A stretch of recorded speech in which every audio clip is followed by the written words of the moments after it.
큰일이다. 나 체코로 다시는 못 돌아갈 것 같아. 난 한국에서 살아야겠어. 여기 한국 첫 방문을 한 체코 여성이 강하게 이야기하고 있습니다.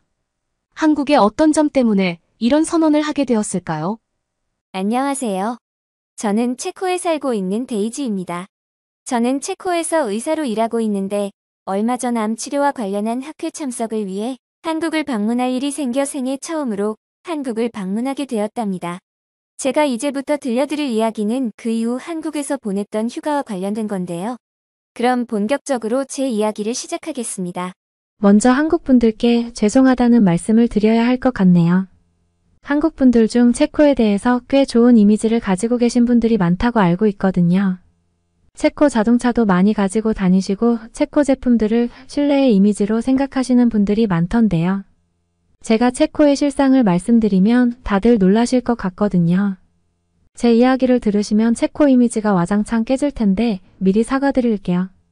제가 학회 참석 이후 체코로 돌아가지 않고 한국에서 휴가를 보내기로 한 건 친구 때문이에요. 제 친한 친구가 1년 전 한국의 대학의 교수로 임용이 되어 한국에 와 있는데 친구와 함께 시간을 오래 보내고 싶었거든요. 저희는 서울의 명소뿐만 아니라 강원도까지 방문해서 즐겨보기로 했습니다.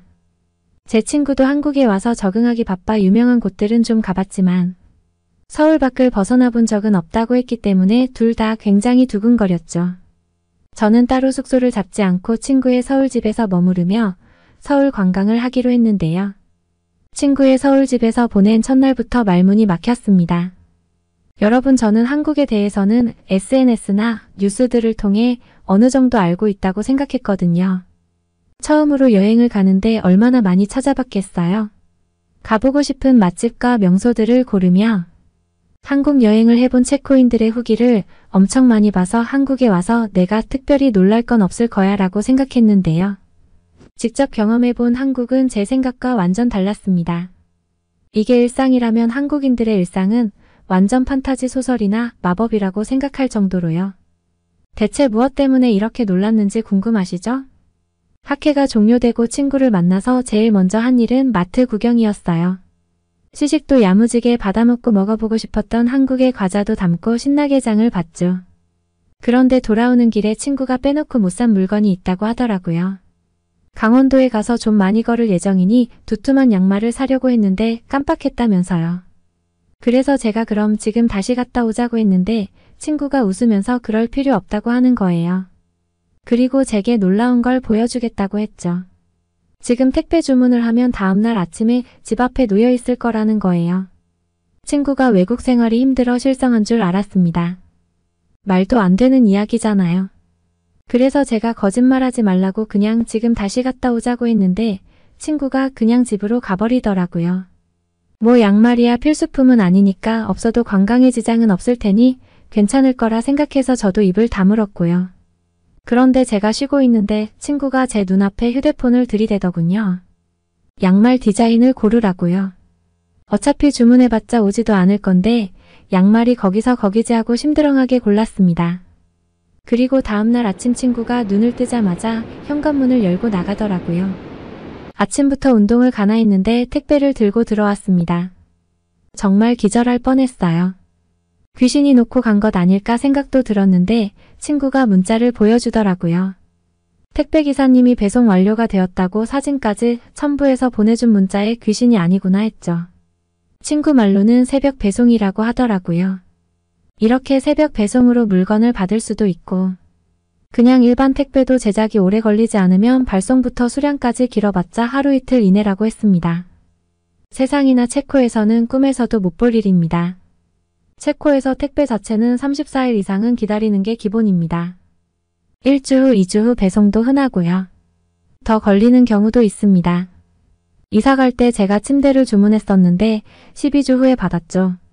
그런데 택배 기사분이 다음날 아침에 배송을 해주시고 확인하기 위한 문자를 보내주시다니 체코에서는 택배를 알 수 없는 집에 맡겨놓는다든가 우리 집까지 올라오기 싫어 다른 곳에 두는 경우가 많거든요. 일단 한국처럼 집 앞에 택배를 놔두는 것도 잘 볼 수 없죠. 한국처럼 택배를 집 앞에 두고 간다면 아마 누군가가 남의 집 문 앞 택배를 다 털어갈걸요. 그리고 체코 택배는 기본적으로 사람이 받는 게 원칙이거든요. 우편함이 데이즈라고 쓰여져 있으면 데이즈에게 배달을 하는 형식이죠. 그러니까 제가 집에 있는데 저희 집에 아버지 이름이 우편함에 쓰여 있으면 저는 택배를 받을 수 없어요. 집에 없다면 어떻게 하냐면요. 종이를 우편함에 남겨둡니다. 그 종이를 들고 지정된 우체국에 가서 신분증과 종이를 내고 택배를 수령할 수 있죠. 바빠서 하루 이틀 정도 지나서 가면 제 택배를 어디다 뒀는지 찾지 못해 없다고 우기는 경우가 있긴 있지만요. 그런데 제 택배를 이웃에게 맡겨놓는 게 제일 미칠 노릇입니다. 이웃과 생활 패턴이 맞지 않는 경우는 찾기가 어려워요. 그래도 이웃이 제 택배를 받아주면 괜찮은 편이죠. 바로 옆집이 제 택배를 안 받아주는 경우도 많습니다. 그럼 어떻게 되냐고요? 이웃에게 전달하였음이라고 종이에 쓰여져 있고 인터넷으로 조회해보면 수령인의 이름이 뜨는데 우리가 이웃 이름을 다 알고 살지 않잖아요. 네, 맞아요. 상상하시는 대로 배를 일일이 눌러보며 택배를 찾아야 합니다. 아니면 건물 게시판에 쪽지를 붙이죠. 저도 예전 집이 4층이었는데요. 제가 집에 있었는데도 기사님이 4층까지 올라오기 싫으셨는지 2층에 있는 이웃에 택배를 맡기고 이웃에게 전달하였음이라는 종이를 남기고 갔죠. 이쯤 되면 택배기사님께 연락하면 되지 싶으시죠? 그런데 택배기사님의 이름과 연락처는 오픈이 안 됩니다. 개인정보이기 때문이죠. 개인정보 보호는 중요하죠. 저도 물건만 잘 온다면 기사님 연락처는 필요가 없습니다. 그런데 체코 택배기사님은 귀찮아서 배를 눌러보지 않는 건 일상이고 이웃에 맡기거나 귀찮으면 그냥 반송 처리해버릴 경우가 정말 많습니다. 택배회사에 전화해서 항의하면 제가 이야기하는 도중 끊거나 판매자에게 이야기하라며 회피를 하죠. 한국 분들은 아니 체코 사람들은 택배 시스템에 불만이 없나 싶으시죠? 태어나서. 지금껏 원래 그런 나라에 살아서 저는 다들 이렇게 사는 줄 알았어요. 비교 대상이 있어야 불만이 생기는데 비교 대상이 없었으니까요. 제 친구가 한국 생활 만족도가 굉장히 높다며 체코 돌아가면 답답해서 못 살 것 같아라고 했는데 만족도에 굉장히 큰 비중을 차지하는 것이 바로 한국의 택배라고 합니다. 로켓 배송이라는 명칭으로도 부른다고 하더라고요. 누가 이름을 지었는지 정말 기가 막히게 이름을 지은 것 같아요. 그런데 택배는 시작에 불과했어요. 제가 여행 전 한국에 대한 정보를 찾아볼 때 한국은 충격의 연속이었다. 뭐든 빠르고 편리하다 그리고 안전하다라는 글을 봤는데요. 그 글을 쓴 분이 누군지 모르겠지만 정말 100% 공감합니다. 친구와 서울을 돌아다니며 정말 적응이 안 됐던 게 밤에도 하는 대낮 같았던 것이었거든요. 그것도 번화가가 아닌 주택가가요. 지금 계절의 베를린은 오후 34시만 되어도 어둑해지거든요. 그리고 서울보다 가로등이 적어서 길도 어둡고요. 여자 혼자 밤에 걸어다니는 건 위험해서 추천하지 않죠. 알코올 중독자나 마약 중독자들이 접근해서 큰일이 날 수 있거든요. 그런데 친구가 저녁밥을 과식했더니 소화가 안 된다며 근처 공원을 가서 좀 뛰자는 게 아니겠어요? 단칼에 거절했어요. 밤 10시에 무슨 조깅이야 말도 안 되는 소리를 하네 했죠. 체코에서는 오후 5시라도 어두컴컴해서 무서워서 꿈도 못 꾸거든요. 그런데 친구가 한국은 안전하다고 나가도 된다는 거예요. 친구 등사를 모시고 나가보았다가 저는 눈앞에 펼쳐진 광경의 말을 잊지 못했습니다. 아파트 단지 뒤에 작은 공원인데 가로등이 많이 설치되어 환한 건 물론 사람들이 아주 평온한 표정으로 강아지 산책을 시키거나 벤치에 앉아서 이웃과 이야기를 하고 있었죠. 여성 혼자 이어폰을 끼고 조깅을 하는 모습, 유모차를 밀며 부부가 밤 산책을 하는 모습도 볼 수 있었고요.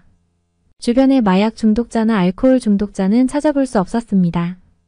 한국에 대한 정보를 찾아보며 한국이 안전한 나라다. 밤에 돌아다녀도 된다는 이야기는 많이 봤지만 관광 명소에 가는 관광객 한정인 줄 알았어요. 이렇게 일반 시민들이 살고 있는 평범한 동네도 치안이 좋을 줄은 상상도 못했어요. 그리고 사실 유럽에서 체코는 아주 치안이 나쁜 편은 아닌 나라입니다. 유럽 중에서는 그래도 체코가 좋은 곳이라고 생각해서 저는 나름 자부심이 있었거든요. 그런데 한국과 비교하니 비교 대상 자체가 될 수 없을 정도네요. 저는 안전한 공원에서 친구와 함께 가볍게 뛰며 한국의 밤 공기를 즐겼는데요. 밤에 이렇게 평화롭다는 것이 도무지 적응이 안 되더라고요. 그리고 한국인들의 평온한 일상 한켠을 엿보니 체코에서의 생활은 너무 불편하고 위험한 면이 많다고 느껴졌죠. 그리고 다시 우중충한 체코로 돌아가기 전에 밝고 빛나는 도시 서울을 좀 더 즐겨야겠다고 다짐했어요. 일주일가량 친구와 함께 둘러본 서울은 몹시 흥미롭고 재미있었습니다. 저는 일반적으로 많이들 가는 관광지도 갔지만 친구가 근무하는 대학에도 놀러가서 식당에서 밥도 먹었는데요. 이 학교 학생 식당의 밥이 정말 인상적이더라고요. 한국 학생들은 정말 축복받았어요. 사실 체코 음식은 맛이 없거든요. 많은 분들이 체코 음식 하면 딱 떠오르는 게 없으시죠? 소세지와 맥주 정도가 떠오르실 거예요. 한국에 와서 보니 새삼 더 비교가 되어서 정말 체코 음식에 대해 말할 게 없네요. 체코의 일상적인 식사는 그냥 호밀빵을 썰어 햄과 슬라이즈 치즈를 끼워 먹는 정도입니다. 대학생 때 학교 식당에서는 소세지를 요리한 커리부어스트에 감자튀김이나 감자 샐러드를 주로 먹었네요. 간식으로는 파프리카나 당근 오이를 썰어서 소스를 찍어 먹어요. 저만 이런 게 아니라 체코인의 일상적인 식사가 이렇습니다. 그런데 한국 음식은 체코인인 제가 느끼기에는 마치 무지갯빛 같았습니다. 조리법이 다양해서 다 먹어보려면 몇십 년이 걸릴지도 모른다는 생각이 들었거든요. 특히 경복궁 근처에 갔다가 먹어본 삼계탕은 제 인생 음식으로 등극했죠. 따뜻하고 고소해서 한 그릇을 싹싹 다 긁어 먹었어요. 그런데 이 삼계탕도 뭘 넣고 끓이느냐에 따라 종류가 여러 가지라면서요. 한국인들은 어쩜 이렇게 천재적일까요? 건강과 맛을 둘 다 잡다니. 그리고 친구가 끓여준 라면도 맛있었어요. 김치는 좀 매웠지만 라면과 김치를 같이 먹으니까 별미더라고요. 전반적으로 체코 음식에 비해 짜지 않으면서도 메인 요리와 밑반찬들의 영양 밸런스가 좋다는 것이 제 인상이었습니다. 제가 이렇게 많이 먹을 수 있다는 걸 한국에 와서 알게 될 정도로 한식에 푹 빠지게 되었지만 대학교 학생 식당은 그냥 구경만 하려고 했어요. 밖에 맛있는 게 널렸는데 여행지에서 소중한 한 끼를 그저 그런 음식으로 채울 순 없잖아요. 그런데 친구가 학생들이 이용하는 학식을 꼭 먹어봐야 한다는 거예요. 무슨 대학교 식당까지 가라고 한 다음 속으로 투덜대며 들어갔는데 저는 학교 식당의 규모와 다채로운 메뉴에 두 눈을 의심했습니다. 친구 말로는 학생 식당이 여러 군데인데 그중 하나라고 하더라고요. 저는 여기서 한국 사람들의 피부가 윤기가 흐르고 부드러운 이유를 찾은 것 같았습니다. 제가 들어가 본 학생 식당은 뷔페식이었는데 밥과 국, 반찬까지 끝내주는 차림이었습니다. 게다가 한켠에는 비빔밥을 먹을 수 있게 소스와 채소를 갖춰 놓았고 또 다른 쪽에는 계란 프라이를 해 먹을 수 있도록 프라이팬도 갖춰 놨더라고요. 제가 관광지에서 먹었던 것들이 다 맛있고 화려했지만 관광객을 상대하는 번화가의 맛집이니까 이럴 거라고 생각했는데 평범하게 학생들이 이용하는 식당들이 이 정도라니. 한국 식문화는 대체 얼마나 발달한 걸까요? 식생활이 좋아 균형 잡힌 영양 공급이 꾸준히 이루어지니 다들 피부가 맨질맨질하게 좋은 거 아닐까요?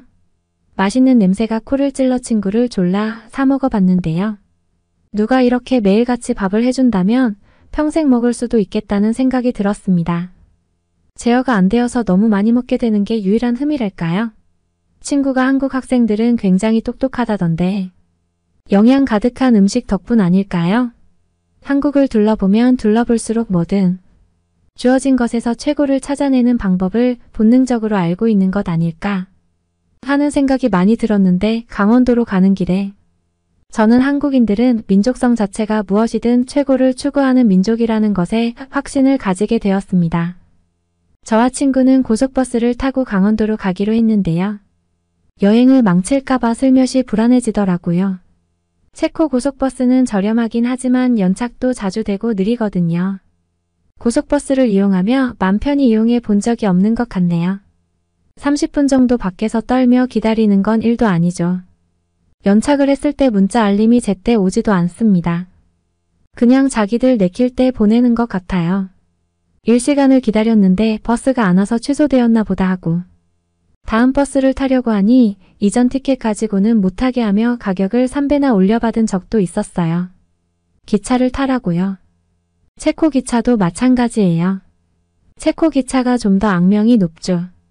평상시 5분 10분 늦는 건 기본이고 30분에서 2시간 정도 늦는 경우도 정말 많아요. 제일 최악은 취소까지 되는 경우도 있죠. 연착되거나 취소가 되면 대체 연결편을 탈 수 있게는 해주는데 길바닥에 낭비하는 시간이 많잖아요. 그 시간에 대한 보상은 이루어지지가 않아요. 기차역에서 뭔가 공지를 해주거나 문자 알림도 없어서 무작정 기다려야 하죠. 기차표 환불도 자동으로 되는 게 아니라 직접 이메일을 보내는 번거로운 절차를 거쳐야 하고요. 그래서 기차를 가급적 이용하지 않으려고 하는데 만약 이용한다면 예상 도착 시간에서 12시간 여유는 두고 예매를 해야 합니다. 진짜 중요한 일이라면 안전하게 하루 전날 도착하는 게 좋죠. 조금 멀리 가면 50유로, 100유로 그러니까 한국 돈으로 7만원, 14만원 정도의 요금이 나오는데 참 양심 없는 기차 회사지요. 그런데 저의 이런 걱정을 아는지 모르는지 친구는 이번 기회에 휴게소를 꼭 이용해야겠다며 고속버스 예약을 했다고 하더라고요. 전 지금까지 한국에 대한 인상이 너무 좋았기 때문에 고속버스에서 실망하지 않길 기도하며 출발을 했어요. 그런데 역시 한국은 제게 실망을 안겨주지 않았습니다. 제가 연착을 생각해서 혹시 모르니 일찌감치 나가자고 했는데 버스가 운행되는 시간대가 촘촘하니 연착이 되더라도 괜찮지 않겠냐고 친구가 말하더라고요. 그래서 30분만 먼저 가자고 타협하고 나왔는데 친구 말을 듣길 정말 잘했어요. 제가 지켜봤는데 고속버스가 정확하게 출발할 시간에 출발하고 있더라고요. 알맞은 시간에 플랫폼에 들어오고 정시에 따박따박 출발하는 모습들을 보면서 체코의 고속버스를 기다리며 30분을 떨었던 그날이 떠올라 갑자기 몹시 서글퍼졌어요. 그리고 이런 버스 터미널에는 보통 여행객의 가방을 노리는 소매치기들이 있어야 하는데 그런 사람들도 없더라고요. 체코는 기차역이나 버스 터미널에 2인 1조로 사람의 시선을 빼앗고 귀중품을 훔치는 소매치기들이 흔한데 그런 모습들은 전혀 볼 수 없다는 것에서 한국의 수준을 확인할 수 있었죠. 제 아무리 한국이라지만 기차역이나 버스 터미널은 좀 조심해야 하겠지 했는데 한국은 이런 치안 관리도 어느 곳이 되었든 최고로 하고 있었던 거예요. 그런데 이건 아무것도 아니었습니다. 버스가 출발한 지 얼마 안 되어 더 신기한 장면이 버스 안에서 펼쳐졌거든요. 이걸 체코인들이 알면 다 기절할걸요. 아니 유럽인들 전체가 믿지 않을 거예요. 아니 글쎄 한국인들이 다들 이어폰을 꽂고 자더라고요. 그러니까 아무도 주의 경계를 하지 않았습니다. 체코의 기차나 고속버스 안에서 이렇게 잘 수는 없거든요. 저렇게 잔다면 비싼 에어팟이나 노트북 지갑들은 100% 누가 훔쳐간다고 확신해요. 사실 체코뿐 아니라 유럽 국가 어디서든 말이 안 되죠. 꾸벅꾸벅 주는 것도 아니고 애시당초 푹 자려고 마음먹고 버스를 탄 것처럼 무방비 상태로 자버리는 모습에 저는 몹시 당황했어요. 한국의 치안 수준을 익히 들었지만 어떤 나라에서도 볼 수 없는 광경은 정말 존경스러웠어요. 그리고 이제 친구가 기대하고 있는 휴게소도 소매치기 걱정 없이 즐길 수 있겠다는 생각이 들어 마음이 아주 편안해졌습니다. 터미널도 이런데 다른 곳들도 다 안전하겠죠. 그리고 저는 태어나 처음으로 고속버스에서 편안하게 잠이 들었습니다. 의자가 뒤로 제껴지는데 거의 침대 같아서 잠이 안 올래요? 안 올 수가 없더라고요. 버스가 휴게소에 정차할 때 외국에서 이렇게까지 무방비로 잠이 들었던 것에 놀라며 깼는데요. 눈앞에 펼쳐진 휴게소는 굉장히 거대했습니다. 서울에서 본 일반 쇼핑몰과 다를 바가 없었죠. 체코 휴게소는 그냥 휴식을 위한 공간이거든요. 말 그대로 쉬었다 가는 곳 음식점 이래봤자 버거킹 같은 패스트푸드를 팔고 편의점과 화장실 그리고 주유소 정도인데 한국은 특산물을 이용한 음식점도 있던데요. 친구가 휴게소를 꼭 가봐야 한다고 해서 얘는 무슨 휴게소를 가겠다고 이러지 했는데 안 갔으면 너무 아쉬울 뻔했어요. 한우가 유명하다고 해서 한우 국밥도 먹고 떡갈비 스테이크도 먹어봤죠. 친구가 한국은 이렇게 휴게소 음식이 발달해서 일부러 찾아다니는 사람도 있다고 하더라고요. 방송에서 보고 자기도 너무 와보고 싶었다는데 어쩌면 휴게소 음식도 이렇게 맛있냐며 둘이 바닥까지 긁어먹었습니다. 그런데 저 아무래도 한국 여행을 하며 살이 오케이즈는 찐 것 같아요. 그런데 맛없는 음식에 천국 체코로 가면 살이 쭉쭉 빠질 테니 괜찮겠죠? 뭐 어머나 세상에 강원도 여행 이야기를 시작하지도 못했는데 제가 메일을 너무 길게 썼네요. 재미없는 체코 사람이 너무 길게 이야기해서 한국분들 지겹지 않았나 모르겠네요. 강원도에서 친구와 저는 템플스테이도 하고 바닷가 구경도 하고 산도 가고 시장 구경도 하고 정말 많은 곳을 갔거든요.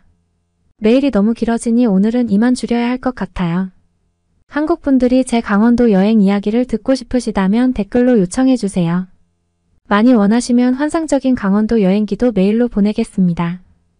여러분은 어떻게 보셨나요?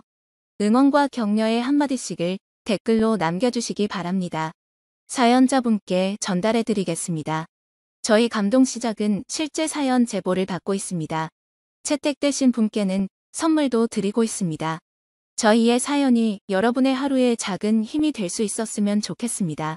감동적인 사연을 주변 사람들에게 공유하고 함께 이야기 나눠보세요. 끝까지 시청해주셔서 감사합니다. 더욱더 좋은 영상으로 찾아뵙겠습니다.